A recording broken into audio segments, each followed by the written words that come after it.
Alright, in this video we're going to talk about the rivalry between the Boston Celtics and the LA Lakers. This is the most well-known rivalry in professional basketball.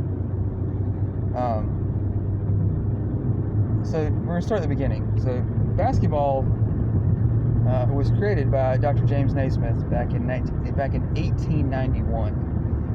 It was created at a YMCA. James Naismith was a YMCA instructor, was a physical education instructor, and he had been tasked to come up with an indoor sport for the boys he was working with, something they could do when it was too cold to go outside in the wintertime. This was up in the Northeast, where winters are brutal. And so he developed basketball. It initially involved just nailing 2 peach baskets on the wall and giving them a soccer ball and explaining they were trying to shoot the ball into the basket. That's why it's called basketball. Anyway, basketball spread pretty quickly. It caught on thanks to the YMCA. It became a college sport a little while later that decade. Within 10 years, it was already a sport that colleges were playing. You don't really see professional basketball leagues beginning to emerge in America until the 1930s.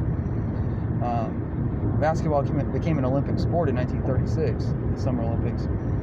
James Naismith died in 1939, but he did live to see basketball become a worldwide phenomenon. Interestingly enough, he doesn't seem to have been that big of a fan of his own game. He said that he was a little surprised how popular the game was. He said he personally thought wrestling was better exercise and that he would prefer to watch gymnastics over basketball. Anyway, in 1937, a couple of years before he died, the National Basketball League was established, which is mostly centered in smaller Midwestern markets. It wasn't until 1946, a few years after James Naismith died, that you had the Basketball Association of America formed. It was in June of 1946, the BAA. And they made a point to have teams in larger cities. They had teams in Boston and New York and Philadelphia, places like that. They were trying to attract more people, reach a bigger audience. In 1948, the National Basketball League champion was the Minneapolis Lakers, led by George Mikan, their big star. At the end of that season, in 1948, the NBL and the BAA decided to merge together, and hence the new name was the NBA, the National Basketball Association. Today, the National Basketball Association counts as its start date the year that the BAA started, not the year the NBL started. So the old pre-1948 NBL records are not part of NBA records in any sense. So the Minneapolis Lakers were one of the teams from the NBL that came into the NBA, and their first season in the NBA, the 1948-49 season, George Mikan led them to another title, and then he led them to a second NBA title in 1950, and then he led them to 3 more between 1952, 53, and 54. So during that first decade of the NBA, 1947 to 56, the Lakers were the most dominant team. They won 5 championships. The Celtics didn't have much success until 1956 when they drafted Bill Russell. And the Celtics won their first title in 1957 thanks to Bill Russell. And the Lakers and the Celtics met each other in the finals for the first time in 1959. And the Celtics won. This was notable for being the first time the Celtics and Lakers faced each other in the finals. It was also notable for being the final year that the Lakers would play in the finals while in Minneapolis. Shortly after this, they would relocate to Los Angeles. Bill Russell played for 13 seasons for Boston, and he just absolutely dominated the league.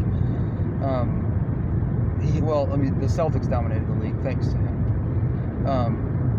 The Celtics won 11 titles from 1957 to 1969, including a stretch of 8 in a row from 1959 to 1966. During that Russell era, the Celtics and the Lakers faced off against each other a total of 7 times. Once in '59 in Minneapolis, and 6 times in the '60s in LA. And interestingly enough, the Celtics won every time. So at the end of the Bill Russell era, the rivalry was Celtics 7, Lakers 0.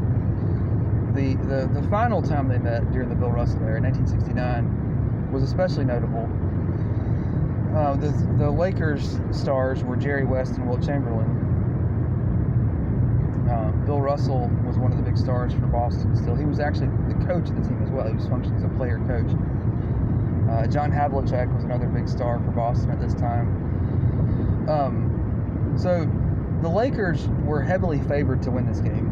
Boston was a big underdog, and it seemed so certain that the Lakers would win. The Lakers actually already had celebration balloons in the rafters of their arena there in LA, ready to drop the moment the clock expired, because they were just so confident that they were going to cream the Celtics at Game 7. Well, Bill Russell finds out about these balloons and is offended. He's thinking, how dare LA treat us like we're not a worthy opponent? How dare they just take this win for granted? And he told his teammates, we cannot lose this game. It cannot happen. And he essentially willed his team to victory. The Celtics did win. The victory balloons didn't get dropped. But interestingly, Jerry West of the Lakers was named the Finals MVP. This was the first year that award was given. And he was the member of the losing team. That's never happened before or since, where a member of the losing team won the MVP award at the finals. But that's a testament to how well he performed, even though his team lost. The Lakers won their first title in LA in 1972. And most sports historians regard this team to be the single best Lakers team ever. They won what was at the time a league record of 69 wins, including a stretch of 33 games in a row, which is still a record today. Wilt Chamberlain was named the Finals MVP.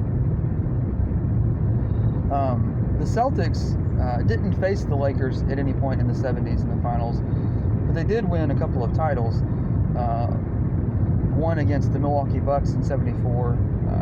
John Havlicek was named the Finals MVP. And one in 1976 against Phoenix, and JoJo White was named the Finals MVP. The Celtics and the Lakers rivalry really got started in earnest in 1980.